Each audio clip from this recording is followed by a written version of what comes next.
kasih di dalam Tuhan kita Yesus Kristus, kita bersyukur hari ini kita kembali bersekutu bersama-sama. Dan terima kasih sudah kita kembali ibadah PA aktif kembali mulai dari Mama Jelly. Dan hari Selasa minggu depan kita akan aktif lagi bagi siapapun yang menerima PA minggu depan.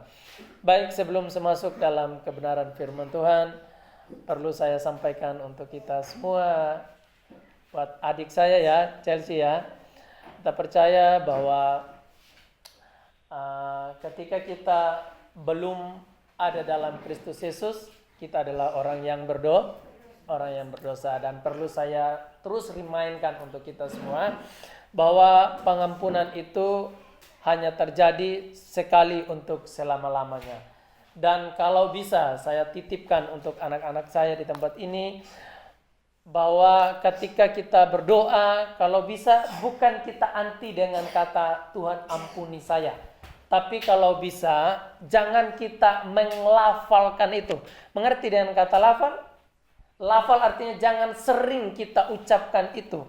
Karena ketika kita sering mengucapkan itu, maka nanti dengan mudah iblis menipu kita untuk kita berbuat jahat. Tidak apa nanti ketika saya mencuri, tidak apa nanti, saya masih bisa minta ampun kepada Tuhan. Itu caranya iblis untuk menipu kebenaran dalam hati kita. Dan ketika kita berkata, saya adalah orang yang telah dibenarkan, kesempatan untuk kita berbuat jahat sedikit sekali.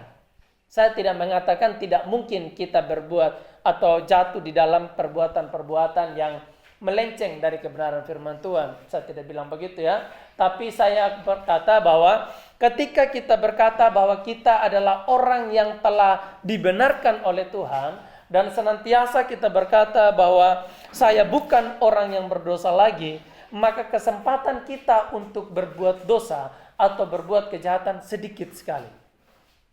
Amin. Sedikit sekali. Tapi kalau kita sering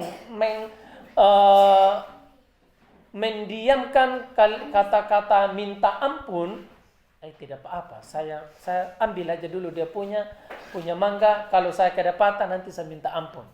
Atau saya mencuri saja dulu sedikit. Kalau saya kedapatan nanti saya minta ampun. Ini adalah caranya iblis untuk menipu kebenaran dalam diri kita. Tetapi kalau kita berkata, saya adalah orang yang telah dikuduskan oleh Tuhan, saya adalah orang yang telah dibenarkan oleh Tuhan, saya adalah orang yang telah disucikan oleh Tuhan dengan darahnya, maka kita punya kesempatan untuk berbuat jahat sangat sedikit sekali. Bahkan bisa saja kita tidak melakukan yang jahat.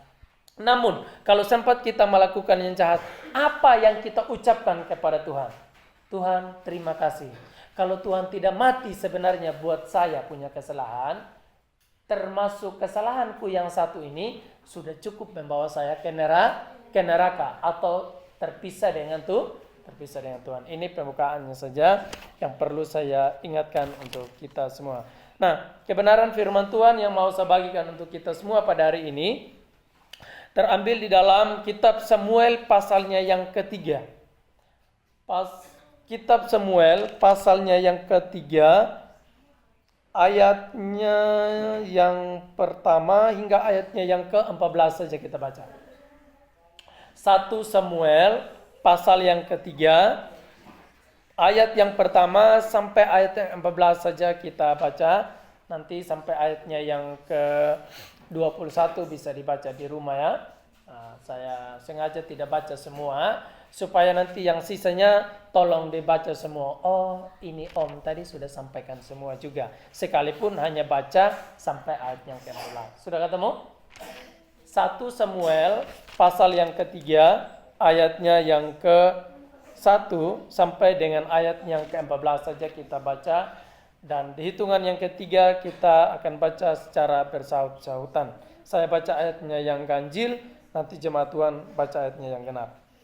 Temanya adalah Tuhan memanggil Samuel. Samuel yang masih muda menjadi pelayan Tuhan di bawah pengawasan Eli. Pada masa itu firman Tuhan jarang, penglihatan pun langka.